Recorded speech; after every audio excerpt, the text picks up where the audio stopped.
Hi, and welcome back to Focal Point AFR Talk. Brian Fisher is my name. Jeff's going to send you over the attachment with the segment titles for the first two segments. Just a reminder that we post the video segments of the program just virtually as soon as they're in the can. They get uploaded to our website, and so you can go there. It's another way for you to get the content of the program. If you're not able to listen to the program live, you can go to the website afr.net and download the video archives, the segments. We also have apps for the iPhone and for the iPad and for the Android.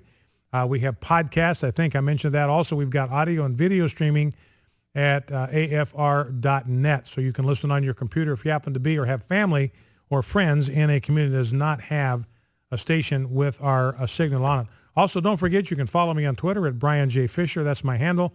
And also, we have a Focal Point Facebook page. We welcome you to go there and review the material there, try to keep you up to date and informed there, and encourage discussion among those that are part of the Focal Point audience. Now, number to call if you want to join the program is 888-589-8840, 888-589-8840. Let's, in this battle in the culture war, one of the things that is obvious to us, is obvious to you and me, and that is that we have a media that is biased towards error. They are biased toward corruption. They are biased toward sexual immorality. They are biased toward homosexuality. They are biased toward the homosexual agenda. Now, they pretend to be neutral. They claim that they are journalists. You know what a journalist does? If you keep a journal, a personal journal, all you're doing is writing down what happened. It's a journal. It's a record of what happened, what you said, what they said, how you felt, and all that. So it's just an objective kind of retelling of what your experience were, what you observed. So a journalist is supposed to be objective. They're just supposed to record what happened. So often journalism is often considered or newspaper articles, the first draft of history. That's where it starts and all that kind of stuff. Well, you and I know better than that. We know that they're not objective. We know that they're completely in the tank for liberalism, that the mainstream media is nothing more than a propaganda arm for liberals in politics and for the Obama administration in the current circumstances. Now, what's interesting is occasionally you will have somebody that will escape from the plantation. They will get on the Underground Railroad and they will surface free from the restraints and the chains of the liberal media plantation. Now, that's happened to Cheryl Atkinson. We played sound bites from her before. I've got 3 of them I'm going to play here pretty much back to back to back. Cheryl Atkinson, a very good reporter for CBS News. Now, she was one that was doing good journalistic work on the Benghazi deal. She was actually doing some journalism. Occasionally Jake Tapper will stumble into some journalism. Occasionally Brian Ross over at ABC will stumble into some honest-to-goodness journalism. Pretty much everybody else is gone. Forget about it. Cheryl Atkinson was actually starting to do some good objective reporting on Benghazi, and her stories got spiked. She couldn't get them on the air. The amount of time that she spent on air with CBS dropped dramatically, like it got cut by like 2/3, something like that, from 2012 to 2013. She was finally forced out.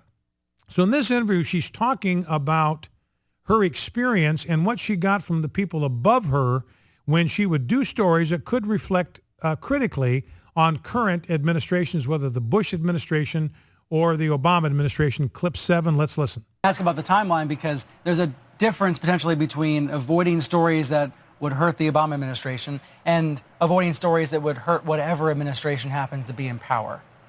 I didn't sense any resistance in doing stories that were perceived to be negative to the Bush administration by anybody ever. I have done stories that I perceived were not received well because people thought they would reflect poorly upon this administration. So there's Cheryl Atkinson saying, look, when I did a story that reflected poorly on the Bush administration, I never ever, not one single time, not in any instance did I ever get any pushback on running a story that was critical of the Bush administration. If I did one, however, that even was perceived to be critical or reflect poorly on the Obama administration, I'd run into just a buzzsaw of resistance. So she was asked by Brian Stelter with CNN, why did you have trouble, do you think, getting your stories on the air? Because I mentioned to you, her airtime, I mean, it was about a third in 2013 of what it was in 2012. Her airtime gradually got drastically reduced till they forced her off air altogether. Here's what she said about why she had trouble getting her stories on the air. Clip 8. What are the reasons, so far as you can tell, for why you had increasing amounts of difficulty getting on to the air? We're talking about, as I mentioned earlier, a 21-year history at CBS. So are there specific reasons you can cite for why you think you were having a hard time getting stories on? We had an almost total change in management in the time after Katie Couric left. The top managers who were very much into the stories about government waste and government oversight, right, all of them left at one time. So new president came in, new chairman of CBS News, bunch of new bosses as well. Yes. Well, let me read this from the Washington Post. This is from March 10th, right around the time you were resigning from CBS. And Eric Wemple wrote, according to a CBS News source, you felt that you were being kept off the CBS Evening News because of political considerations. Did you feel that way? I mean, were there political considerations at times? You know, it's fairly well discussed inside CBS News that there are some managers recently who've been so ideologically entrenched that there's a feeling and a discussion that some of them, certainly not all of them, have a difficult time viewing a story that may reflect negatively upon government or the administration as a story of value. All right, so she's saying, look, I was dealing with people that were ideologically entrenched. Now, I don't even care what that means. But that obviously is not a description of somebody who is fair, who is neutral, and who is an impartial, objective observer. That's what you hope to have in journalism. That's what you hope to have in the media. That used to be the standard. It no longer is. Even these people in the mainstream media now consider themselves as servants, slaves to promote a liberal agenda, and the truth and objectivity, that's out the window. Forget about that. So Brian Stelter has one more question for you. You've been treated harshly by some on the left who say you are presenting a conservative bias. So now she's finally getting criticism. She's just biased. And they're accusing her of being biased because she's telling the truth for the first time. You have these dueling impressions of you. Is there truth to that? Are you biased toward a conservative point of view? How did you feel when you heard yourself being accused of bias? Here's what she said. I do think that's, again, a campaign by those who really want to controversialize the reporting I do so that you won't listen to it, because if anybody took a few minutes really to do a Google search, you would see, you know, the dozens and dozens of stories I've done that were, in many cases, complimented by liberal press and other liberals as being a really good story, and I have been criticized by the conservative side in the past. So I think it wouldn't take much for someone. That's what Media Matters is doing. Media Matters has been campaigning against you and saying you've been inaccurate in reporting. Is that what they're doing? They're just trying to controversialize the issue? Media Matters, is my understanding, is a far-left blog group that I think holds itself out to be sort of an independent media watchdog group.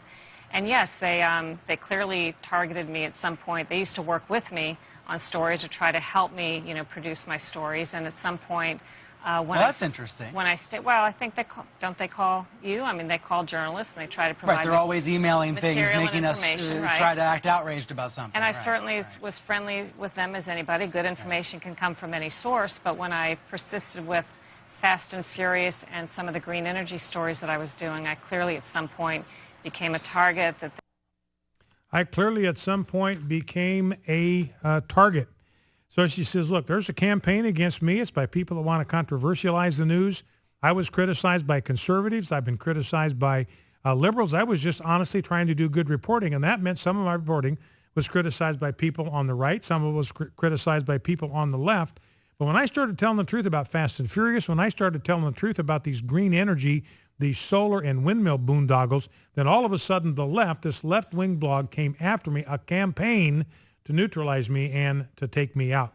All right, so that's where the mainstream media is at. Everything that we feared now told by someone who's taken the Underground Railroad off the plantation, now telling the truth. Let's grab a call before the break from Marty in East Arkansas. Marty, welcome to Focal Point with Brian Fisher. What's on your mind? Brian, I want to give you a prediction for 14 and 16, and we'll see what happens, okay? All right, you demand. Let me know what you think is going to happen. Okay, I think that the Republicans will keep the House and probably would get within one seat or maybe even take the Senate, and then I think they will accredit that to their moderation on amnesty and gay marriage, and I think they'll go full stern ahead with that. And then in 16, I think probably twice as many conservatives will stay home, and then Hillary will be a shoo-in. Yeah. Well, and that's a pretty bleak prospect, Marty, but, probably you got, it's a theory that has a certain amount of, plausibility to it, and I don't know what's going to change that equation. Right now, as you're saying, Marty, right now the Republicans are in a very good position to actually take control of the Senate. The Democrats are in full-fledged panic mode over what's going to happen in the Senate over Obamacare. Obamacare is extremely unpopular with people. When people are asked, does a candidate's position on Obamacare affect the way you vote? Like about 72% of the American people say, yeah, that's really important to me. And most of those people are going to be more inclined to vote for a candidate who is opposed to Obamacare than one who supports it. So it's lethal for the Democrats, and they know it. So the Republicans are in a very, very good position to actually take control of the Senate. And what Marty is suggesting is that the Republicans might explain that by saying it's because they moderated, because they sent such a softer tone on immigration, we sent such a softer tone on same-sex marriage, that's why we won. And so then they'll be inclined to go completely into the closet, completely into the tank on immigration and on social issues in 2016 and just get absolutely blitzed at the polls.